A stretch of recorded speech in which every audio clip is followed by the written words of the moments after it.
पाकिस्तान बहुत इतरा रहा था कि उसकी कूटनीतिक ताकत का जवाब नहीं है, लेकिन दिन हफ्ते नहीं बल्कि चंद घंटों में पाकिस्तान की दादा बनने की ख्वाहिश को इजराइल ने धूल में मिला दिया। तेहरान के पाकिस्तानी दूतावास के पास इजराइल बम ऐसा फटा कि इसकी गूंज इस्लामाबाद में सुनाई पड़ी। अब पाकिस्तान इजराइल को धमकी दे रहा है कि उसे कतर समझने की भूल ना करे इजराइल।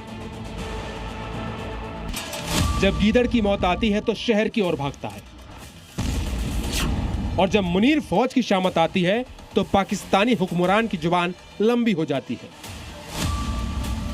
और इस जुबान को खींच लेने का दम पाकिस्तान जिससे टकराता है वो सब रखते हैं। इस लिस्ट में नया नाम है इजराइल।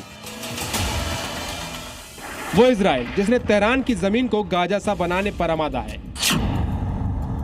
वो इजराइल जिसने लेबनान के हिजबुल्लाह को मिट्टी में मिला दिया।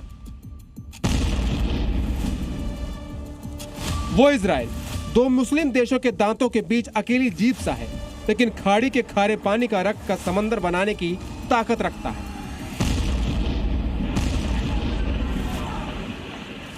उस इजराइल को पाकिस्तानी गीदड़ धमकी दे रहा है। इजराइल को पाकिस्तान धमकी दे रहा है कि कतर से तुलना नहीं करे। पाकिस्तान स्ट्रेटेजिक फोरम के एक बयान में कहा गया, इजराइल को याद रखना चाहिए कि पाकिस्तान कोई कतर नहीं है। अगर दुनिया में कहीं भी हमारे राजनयिकों को कोई नुकसान पहुंचा तो हम उनकी बुरी तरह से धुनाई कर देंगे। पाकिस्तान की धमकी की टाइमिंग समझिए। तेहरान में पाकिस्तानी दूतावास के पास हमले की खबर आई। इससे पाकिस्तानी दूतावास सुरक्षित रहा, लेकिन पाकिस्तान तिलमिला गया, और इसकी वजह क्या है अब इसे भी समझ लीजिए। कहा जा रहा है कि पाकिस्तान अमेरिका और ईरान के बीच मध्यस्थता की कोशिश कर रहा है। अमेरिका के युद्ध के 15 सूत्री शर्तों को भी पाकिस्तान ईरान तक पहुंचा चुका है। शांति वार्ता के लिए इस्लामाबाद में मेजबानी को तैयार है।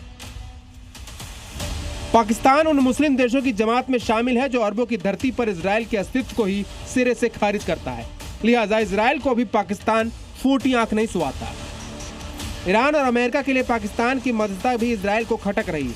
यही वजह है कि इजराइल ने तेहरान में पाकिस्तानी दूतावास के पास भी हमला करने से पहले नहीं सोचा। इजराइल मानता है कि पाकिस्तान भरोसे के लायक नहीं है। इस मुल्क पर यकीन करना मुश्किल है। पाकिस्तान पर इस बयान के पीछे इजराइल के पास कई वजह हैं। पाकिस्तान निष्पक्ष मध्यस्थ की भूमिका निभाने में सक्षम नहीं। पाकिस्तान के AQ खान नेटवर्क ने ईरान को परमाणु तकनीक दी। इजराइल मानता है कि पाकिस्तान आतंकियों की पनाहगार है। पाकिस्तान और ईरान के बीच पहले करीबी रिश्ते रह चुके हैं। पाकिस्तान अपने रणनीतिक हितों को पहले रखता है।